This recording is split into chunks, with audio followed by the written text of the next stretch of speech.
ಮಗುಗೆ ಕಿವಿ ಚುಚ್ಚೋವಾಗ ನೋವು ಆದ್ರೂ ಆ ಮಗುಗೆ ಕಿವಿ ಚುಚ್ಚಿಸ್ಲೇಬೇಕು, ಇಲ್ಲ ಅಂದರೆ ಮಗುಗೆ ಒಳ್ಳೇದಾಗಲ್ಲ ಪುಟ್ಟ.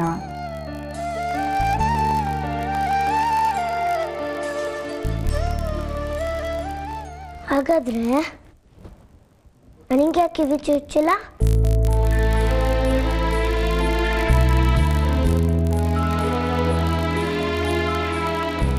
ಹೇಳಮ್ಮ, ನನಗೆ ಯಾಕೆ ಚುಚ್ಚಿಲ್ಲ?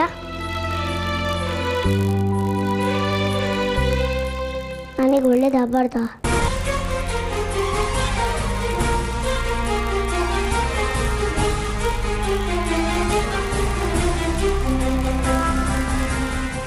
ಪಾಪಗೆ ಮಾತ್ರ ಒಳ್ಳೇದಾಗಬೇಕಾ?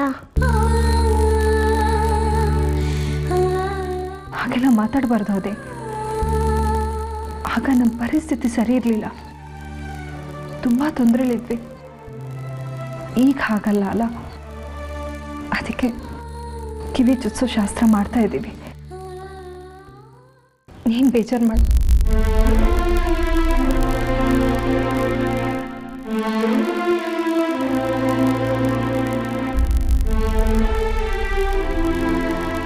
ಯಾಕೋ ಅದೇ ಅಮ್ಮನ ಮೇಲೆ ಬೇಜಾರ ನಿನಗೆ? ನಿಂಗೆ ಯಾಕೆ ಕಿವಿ ಚುಚ್ಚಿಲ್ಲ? ಅದಕ್ಕೆ ನಾನು ಬರಲ್ಲ. ಹಾಗೆಲ್ಲ ಆಟ ಮಾಡಬಾರ್ದು ಅದೇ. ನಾನು ನಿನಗೆ ಹೇಳಿಲ್ವಾ ಆಗ ನಮ್ಮ ಪರಿಸ್ಥಿತಿ ಸರಿ ಇರಲಿಲ್ಲ, ತೊಂದರೆಲಿದ್ವಿ ಅಂತ. ಈಗ ಹಾಗಲ್ಲ ಕಣೋ, ನಾವೆಲ್ಲರೂ ಆರಾಮಾಗೇ ಇದ್ದೀವಿ ಅಲ್ವಾ? ಹಾಗಾದ್ರೆ ನನಗೂ ಈಗಲೇ ಕಿವಿ ಚುಚ್ಚೋ ಫಂಕ್ಷನ್ ಮಾಡಿ.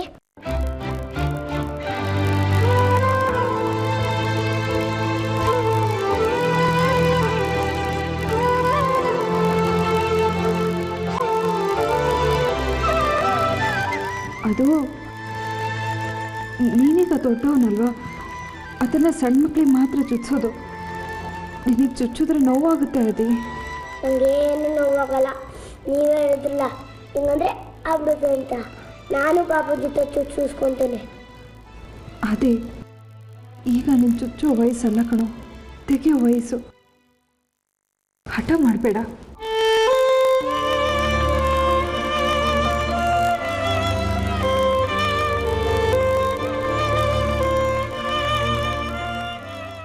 ಬೇಜಾರು ಮಾಡ್ಕೋಬೇಡ್ವೋ? ನೀವು ಹಾಗೆ ಹೇಳಿದ್ರಿ ಕಿವಿ ಚುಚ್ಚಿಲ್ಲ ಅಂದರೆ ಒಳ್ಳೇದಾಗಲ್ಲ ಅಂತ. ಅದಕ್ಕೆ ನಂಗೆ ಇಷ್ಟೊಂದು ಕಷ್ಟ ಅಲ್ವಾ?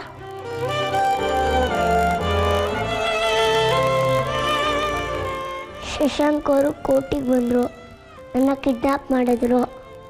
ಕಿವಿ ಚುಚ್ಚಿದ್ರೆ ಹಿಂಗೆಲ್ಲ ಆಗ್ತಾ ಇರಲಿಲ್ಲ ಅಲ್ವಾ ಅಮ್ಮ?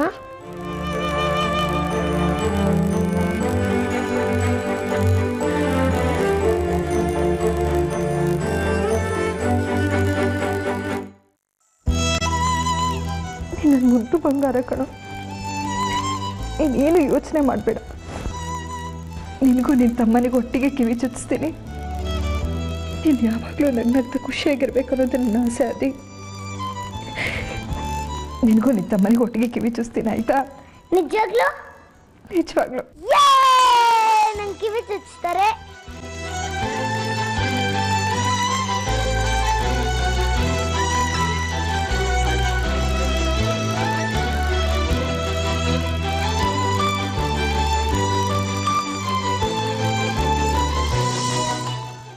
ನನಗೆ ಗೊತ್ತಿತ್ತು ನೀವೇನೋ ಮಾಡ್ತಿದ್ದೀರಾ ಅಂತ, ಆದರೆ ನಾನು ಅನ್ಕೊಂಡ ಹಾಗೆ ಮಾಡ್ತಿದ್ದೀರಾ. ಅದಕ್ಕೆ ಇಷ್ಟು ದಿನ ನೀವು ಒಬ್ಬರೇ ಮಾಡ್ತಿದ್ರಿ, ಈಗ ನಮ್ಮ ಅಣ್ಣನ ತಲೆನೂ ಕೆಡಿಸ್ಬಿಟ್ರಾ? ಆದರೆ ಅದಕ್ಕೆ ನಾನು ಬಿಡೋದಿಲ್ಲ. ಅವಳು ಮನೆಯಿಂದ ಹೊರಗಡೆ ಹೋಗೋ ತನಕ ಬರಬೇಡ. ಅವಳು ಹೋದ್ಮೇಲೆ ನಾನೇ ಫೋನ್ ಮಾಡ್ತೀನಿ ಅಂತ ಈಗಲೇ ಶಶಿಗೆ ಫೋನ್ ಮಾಡಿ ಹೇಳ್ತೀನಿ. ಹೇಳೆ, ಈಗಲೇ ಆ ಕೆಲಸ ಮಾಡು. ಅವನ ಜೀವನ ಪೂರ್ತಿ ಹೀಗೆ ಒಂಟಿಯಾಗಿ ಕೊರಗಿ ಸಾಯ್ಲಿ. ಅವನ ಜೀವನ ಸರಿ ಹೋಗಬೇಕು ಅನ್ನೋ ಉದ್ದೇಶ ನಿನಗಿದ್ದಿದ್ರೆ ನೀನು ಈ ರೀತಿ ಮಾತಾಡ್ತಿರ್ಲಿಲ್ಲ. ಅಷ್ಟಕ್ಕೂ ಅವನ ಜೀವನ ಹಾಳಾದ್ರೆ ನಿನಗೇನು ಅಲ್ವಾ? ಅವನ ಜೀವನ ಹಾಳಾಗ್ಲಿ ಅಂತ ಮಾಡ್ತಿರೋದು ನೀವು, ನಾನಲ್ಲ.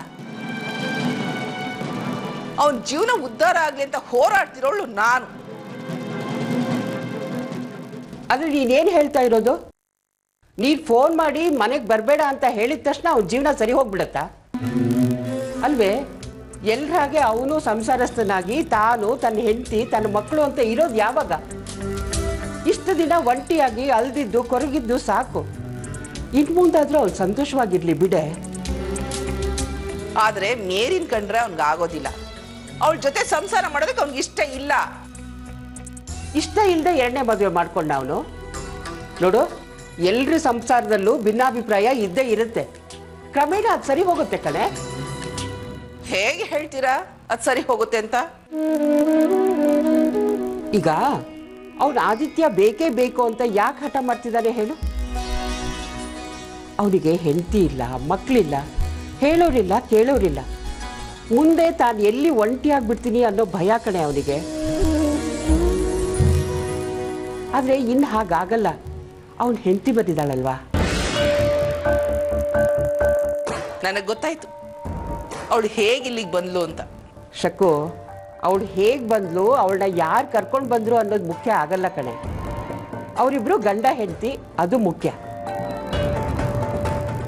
ಇನ್ನು ಮುಂದೆ ಅವ್ರು ಹೇಗೆ ಜೀವನ ಮಾಡ್ತಾರೆ ಅನ್ನೋದನ್ನು ನಾವು ನೋಡಬೇಕು. ಮುಂದೆ ಅವ್ರ ಸಂಸಾರ ಬೆಳೆಯುತ್ತೆ ಕಣೆ. ಮಕ್ಕಳಾಗತ್ತೆ, ಅವನ ಜವಾಬ್ದಾರಿ ಹೆಚ್ಚಾಗತ್ತೆ. ಆಗ ಅವನಿಗೆ ಬೇರೆ ಕಡೆ ಗಮನ ಹೋಗಲ್ಲ. ಅಲ್ಲಿ ಆರ್ತಿ ಸೂರ್ಯ, ಇಲ್ಲಿ ಮೇರಿ ಶಶಾಂಕ್ ಇಬ್ಬರು ಖುಷಿಯಾಗಿರ್ತಾರೆ ಕಣೆ. ಅದನ್ನು ನೋಡಿ ನಾವು ಸಂತೋಷ ಪಡಬೇಕು ಅಲ್ವಾ? ನೋಡು, ಒಳ್ಳೇದೋ ಕೆಟ್ಟದ್ದೋ ನೀನು ಅವನನ್ನು ತುಂಬ ಪ್ರೀತಿಯಿಂದ ಬೆಳೆಸಿದ್ಯಾ. ಈಗ ಅವನಿಗೆ ಒಳ್ಳೇದಾಗ್ತಾ ಇದೆ ಕಣೆ. ಸುಮ್ಮನೆ ಇದ್ಬಿಡು, ಎಲ್ರಿಗೂ ಒಳ್ಳೇದಾಗುತ್ತೆ. ಯೋಚನೆ ಮಾಡಿ ನೋಡು.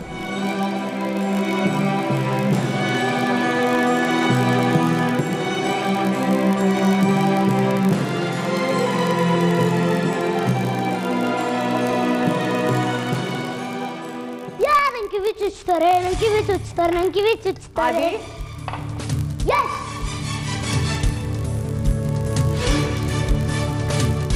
ಬಾಯ್ಲಿ, ಏನ್ ಹೇಳ್ದೆ ನೀನು? ನಿನಗೆ ಕಿವಿ ಚುಚ್ತಾರಾ? ಹ್ಞೂ, ನನಗೆ ಕಿವಿ ಚುಚ್ತಾರೆ. ಫಂಕ್ಷನ್ ನಡೆಯುತ್ತೆ, ಎಲ್ಲರೂ ಬರ್ತಾರೆ. ಅಲ್ಲ ಪುಟ್ಟ, ಕಿವಿ ಚುಚ್ಚೋ ಶಾಸ್ತ್ರ ಮಾಡ್ತಾ ಇರೋದು ಆ ಪುಟ್ಟ ಪಾಪುಗೆ, ನಿನ್ಗಲ್ಲ. ಇಲ್ಲ, ಅಮ್ಮ ಹೇಳಿದ್ರು ನನಗೆ ಮತ್ತೆ ಆ ಪುಟ್ಟು ಪಾಪುಗೆ. ಅಮ್ಮ ಹೇಳಿದ್ಲಾ? ಹ್ಞೂ, ಅಮ್ಮನೇ ಹೇಳಿದ್ದು. ಸರಿ, ನೀನು ಹೋಗಿ ಹೊರಗಡೆ ಹಾಲು ಕುಡಿ ಹೋಗು. ಇಲ್ಲ, ನಾನು ಹಾಲು ಕುಡಿಯಲ್ಲ. ಫಸ್ಟ್ ಎಲ್ರಿಗೂ ಹೇಳ್ತೀನಿ, ಆಯ್ತಾ? ಬಾಯ್.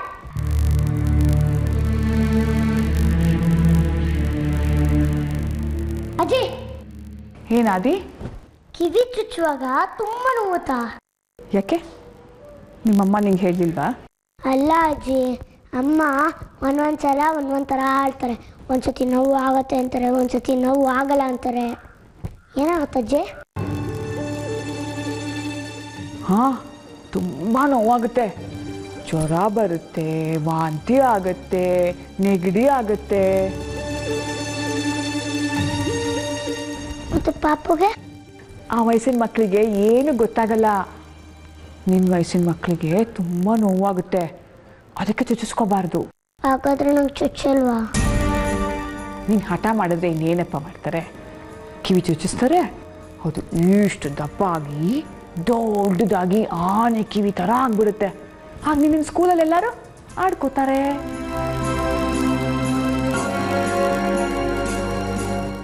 ಮತ್ತೆ ಅಮ್ಮ ಚುಚ್ಚಿಸ್ತೀನಿ ಅಂದರು.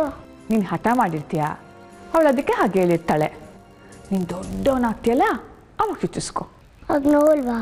ನೋವಾಗುತ್ತೆ, ಆದರೆ ನಿನಗೆ ತಡ್ಕೊಳ್ಳೋ ಶಕ್ತಿ ಬಂದಿರುತ್ತೆ. ನೋಡು, ಈಗ ಅದ್ರ ಬಗ್ಗೆ ಮಾತಾಡ. ನೀನು ಹೋಗಿ ಆಟ ಆಡ್ಕೊ. ಹಾಂ,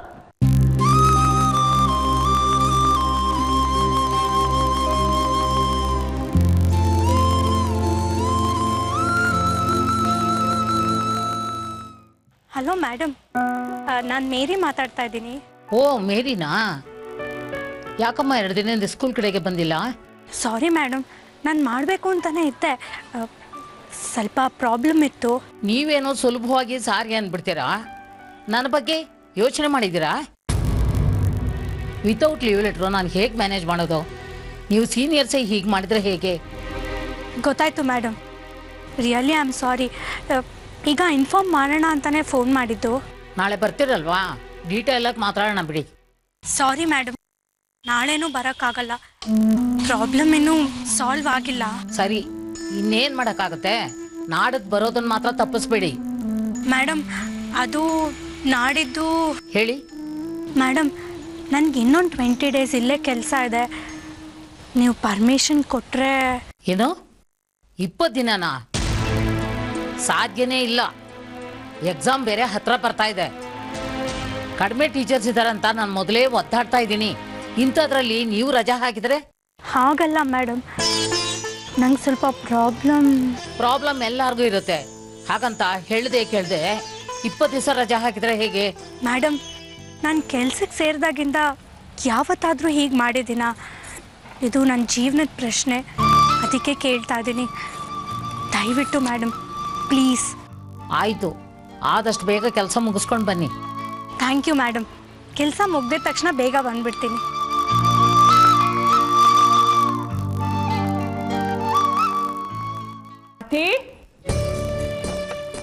ಆರ್ತಿ, ಇದನ್ನೆಲ್ಲ ಯಾಕಮ್ಮ ಮಾಡ್ತೀಯಾ? ಮೊದಲೇ ನಿನಗೆ ಆಪ್ರೇಷನ್ ಆಗಿದೆ, ನಂಜಾಗತ್ ಕಣೆ, ನೀನು ರೆಸ್ಟ್ ಮಾಡು. ಅಮ್ಮ, ಮಗು ಬಟ್ಟೆ ತಾನೆ, ಇಲ್ಲಿ ಬಿಡಿ, ಮರ್ಚಿಡ್ತೀನಿ. ಸರಿ, ನೀನು ರೆಸ್ಟ್ ಮಾಡು. ಕೊಡು. ಹಾಗಲ್ವೇ, ನಾವು ಮಾಡ್ತಿರೋದು ಮಗುಗೆ ಕಿವಿ ಚುಚ್ಚೋ ಶಾಸ್ತ್ರ ಅಲ್ವಾ? ನೀನು ಯಾಕೆ ಆದಿತ್ಯನಿಗೆ ಕಿವಿ ಚುಚ್ಚೋ ಶಾಸ್ತ್ರ ಮಾಡ್ತೀನಿ ಅಂತ ಹೇಳಿದ್ಯಾ? ಅವನಲ್ಲಿ ಕುಣಿತಾ ಇದ್ದಾನೆ, ನನಗೆ ಕಿವಿ ಚುಚ್ತಾರೆ ಅಂತ. ಅಮ್ಮ, ಆದಿತ್ಯನ ವಯಸ್ಸಿನ್ನು ಚಿಕ್ಕದು, ಅವನಿಗೇನು ಹೇಳಿದ್ರು ಅರ್ಥ ಆಗಲ್ಲ. ಅದಕ್ಕೆ ಮಗು ಕಿವಿ ಚುಚ್ಚಿದ್ಮೇಲೆ ಆಮೇಲೆ ಆದಿತ್ಯನ ಚುಚ್ಚಿದ್ರೆ ಆಯಿತು. ಇಲ್ಲ ಅಂದ್ರೆ ಅವ್ನು ನೊಂದ್ಕೊಬಿಡ್ತಾನಮ್ಮ. ಅವ್ನು ನೊಂದ್ಕೊಳ್ತಾನೆ ಅಂತ ಮಗು ಕಿವಿ ಚುಚ್ಚೋ ಶಾಸ್ತ್ರಕ್ಕೆ ಇಟ್ಟಿರೋ ಮುಹೂರ್ತದಲ್ಲಿ ನನಗೆ ಮೊದಲು ಕಿವಿ ಚುಚ್ಸಿ ಅಂತ ಅವ್ನು ಗಲಾಟೆ ಮಾಡಿದ್ರೆ ಅವನಿಗೆ ಕಿವಿ ಚುಚ್ಚಕ್ಕಾಗತ್ತಾ ನಾವು? ಅವನನ್ನ ಸ್ವಲ್ಪ ಹೊತ್ತು ಹೊರಗಡೆ ಇರೋದಕ್ಕೆ ಹೇಳು. ಇಲ್ಲಾಂದರೆ ಹೊರಗಡೆ ಹೋಗಿ ಚುಚ್ಚಿಸ್ಕೊಂಬಂದ್ರೆ ಆಯಿತು. ಅಮ್ಮ, ಆದಿತ್ಯ ಈಗ ತಾನೇ ಮನೆಗೆ ಬಂದಿದ್ದಾನೆ, ಈಗಾಗಲೇ ತುಂಬ ನೊಂದಿದ್ದಾನೆ ಅಮ್ಮ. ನೋಡಿ, ಆದಿತ್ಯಂಗೆ ತಿಳಿಸಿ ಹೇಳೋ ಜವಾಬ್ದಾರಿ ನಂದು. ನಾನು ಅವನಿಗೆ ಕನ್ವಿನ್ಸ್ ಮಾಡ್ತೀನಿ. ದಯವಿಟ್ಟು ನೀವೇನು ಯೋಚನೆ ಮಾಡಬೇಡಿಮ್ಮ, ಪ್ಲೀಸ್. ಏನೋಮ್ಮ, ಆವತ್ತಿನ ದಿನ ಯಾವುದೇ ರಗಳೆ ಆಗದೆ ಇದ್ರೆ ಸಾಕು. ನೀವು ರೆಸ್ಟ್ ಮಾಡು. ಕೊಡು.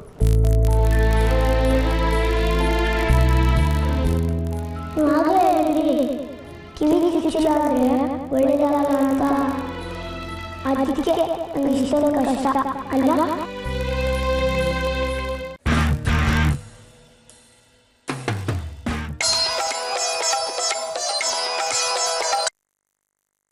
ಹಲೋ, ಯಾರು? ಯಾರು ಹೇಳಿ ನೋಡೋಣ. ಯಾರ್ರಿ ನೀವು? ಏನು ವಿಷಯ ಹೇಳಿ. ಏನ್ರಿ ನೀವು, ನಿಮ್ಮ ಸ್ವೀಟ್ ಹಾರ್ಟ್ ವಾಯ್ಸ್ನು ಮರ್ತು ಬಿಟ್ರಾ? ಹೋಗ್ಲಿ ಬಿಡಿ, ಏನು ಮಾಡ್ತಾ ಇದ್ದೀರಾ? ಸ್ವೀಟ್ ಹಾರ್ಟ? ಸ್ವೀಟು ಇಲ್ಲ, ಹಾರ್ಟು ಇಲ್ಲ. ಏನಕ್ಕೆ ಫೋನ್ ಮಾಡಿದೆ ಅದನ್ನ ಹೇಳು. ನನಗಿಲ್ಲಿ ಮಾತಾಡೋಕ್ಕೆ ಪುರ್ಸೊತ್ತಿಲ್ಲ, ತುಂಬ ಕೆಲಸ ಇದೆ. ನನ್ನ ಮೇಲೆ ಸಿಟ್ಟಾ? ಸ್ವೀಟು ಇಲ್ಲ, ಹಾರ್ಟು ಇಲ್ಲ ಅಂತ ಹೇಳ್ತಾ ಇದ್ದೀರಾ? ಇವತ್ತು ಬೆಳಗ್ಗೆ ನೀವು ಎಷ್ಟು ಸ್ವೀಟ್ ಆ್ಯಂಡ್ ಹಾಟಾಗಿ ಕಾಣಿಸ್ತಾ ಇದ್ರಿ ಗೊತ್ತಾ? ನೀವು ಹಾಕ್ಕೊಂಡಿದ್ದ ಶರ್ಟು ನಿಮಗೆ ತುಂಬ ಚೆನ್ನಾಗಿ ಕಾಣಿಸ್ತಾ ಇತ್ತು.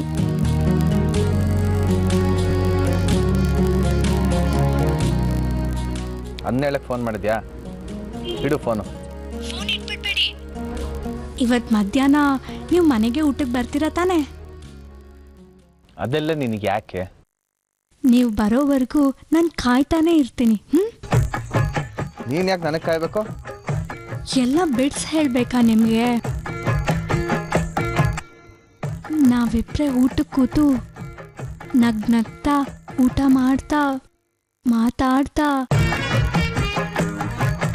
ಅಮ್ಮ ತಾಯಿ, ಹಾಗಾದ್ರೆ ನಾನು ಖಂಡಿತ ಮನೆಗೆ ಊಟಕ್ಕೆ ಬರಲ್ಲ. ಹೌದಾ? ಸರಿ ಬಿಡಿ, ಅಲ್ಲಿಗೆ ಊಟ ತರ್ತೀನಿ. ನನ್ನ ನೆನಪು ಮಾಡ್ಕೊಳ್ತಾ ಊಟ ಮಾಡಿ. ಹಲೋ, ನೀವು ಇಷ್ಟೆಲ್ಲ ತೊಂದರೆ ತಗೊಳ್ಳೋ ಅವಶ್ಯಕತೆ ಇಲ್ಲ. ನಮ್ಗಿಲ್ಲಿ ಶೂಟಿಂಗಲ್ಲಿ ಊಟ ತಿಂಡಿ ಕಾಫಿ ಎಲ್ಲ ವ್ಯವಸ್ಥೆ ಇರುತ್ತೆ, ನಾವೆಲ್ಲ ಮಾಡ್ಕೋತೀವಿ. ಎಲ್ಲ ಸಿಗುತ್ತೆ. ಹೆಂಡತಿ ಸಿಗ್ತಾಳಾ? ಪ್ರೀತಿಯಿಂದ ಬಡ್ಸೋರು ಸಿಗ್ತಾರಾ? ನಿಮಗೆ ನನ್ನ ಮೇಲೆ ಪ್ರೀತಿ ಇಲ್ಲ ಅಂತ ಅನ್ಕೊಂಡಿದ್ದೆ. ಪ್ರೀತಿ ಇದೆ ಅಂತ ತೋರಿಸ್ಕೊಟ್ರಲ್ಲ, ತುಂಬ ಥ್ಯಾಂಕ್ಸ್.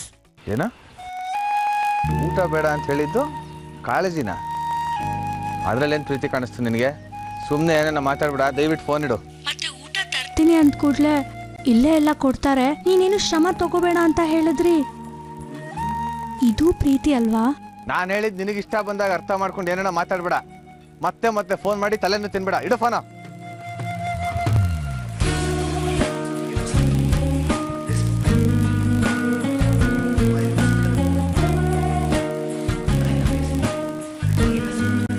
ಕೆಲಸ ನೋಡಿ ಬನ್ರಿ.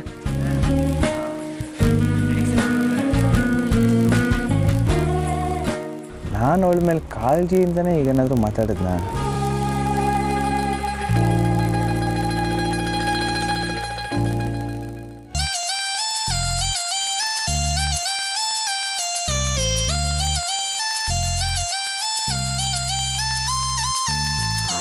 ಪರಿಮಳ, ಇವನ್ಗೊಂದು ಲೋಟ ಕಾಫಿ ಕೊಡು. ಆಗ್ಲಿಂದ ತಲೆ ಕೆಡಿಸ್ಕೊಂಡು ಕೂತಿಯಾನೆ.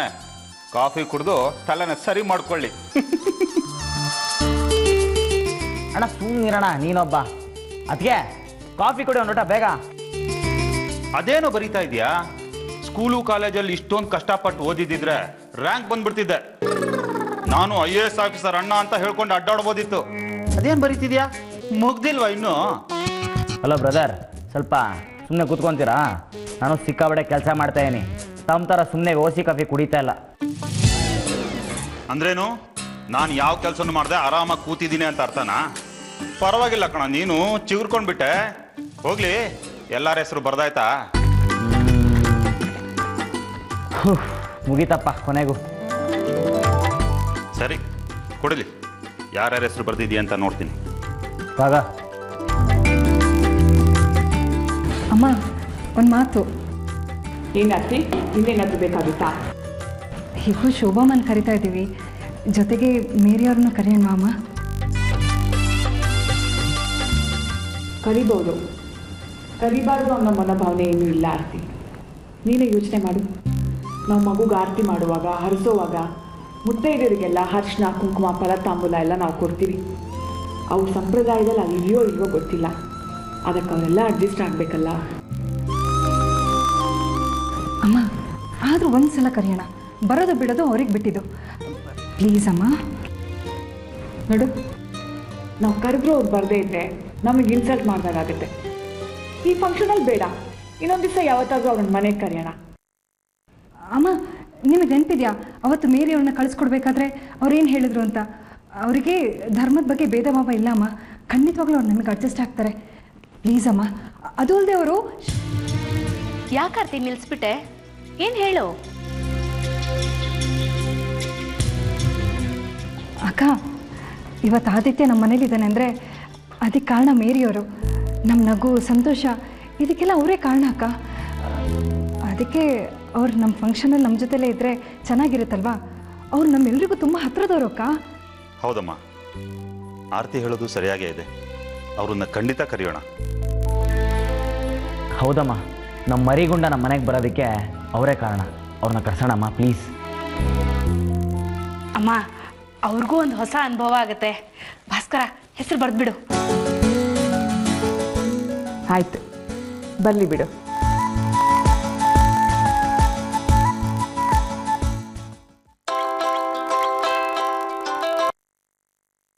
ಹಲೋ ಆರ್ತಿ, ಹೇಳುವಾ. ಅಮ್ಮ, ಹೇಗಿದ್ದೀರಾ ನೀವು? ಅತ್ತೆ ಸೊಸೆ ಮಾತುಕತೆ ಜೋರಾಗಿ ನಡೀತಾ ಇದ್ದಾಗಿದೆ. ಟೈಮ್ ಹೋಗಿದೆ ಗೊತ್ತಾಗ್ತಿಲ್ವೇನೋ ಅಲ್ವಾ? ಹಾಗೇನೂ ಇಲ್ಲ ಕಡೆ.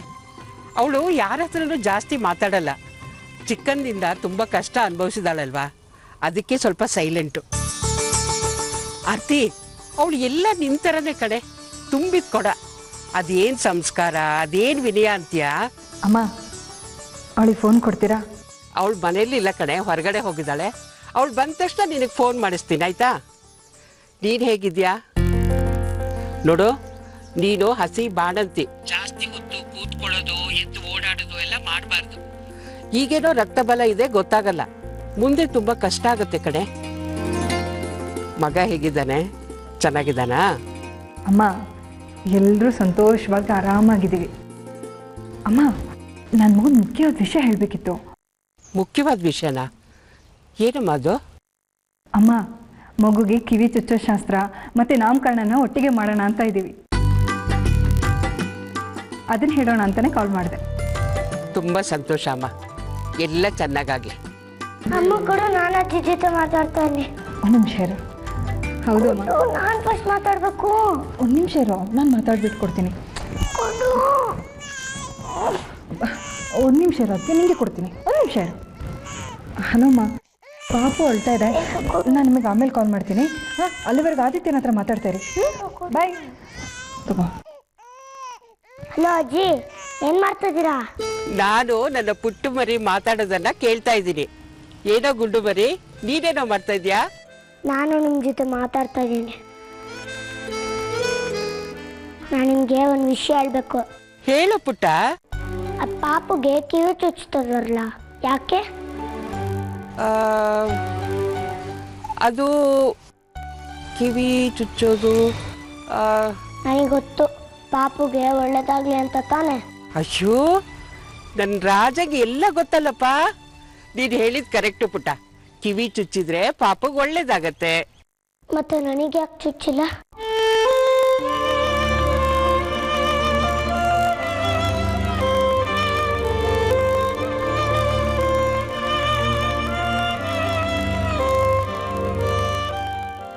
ನನಗೂ ಒಳ್ಳೇದಾಗದ್ ಬೇಡವಾ?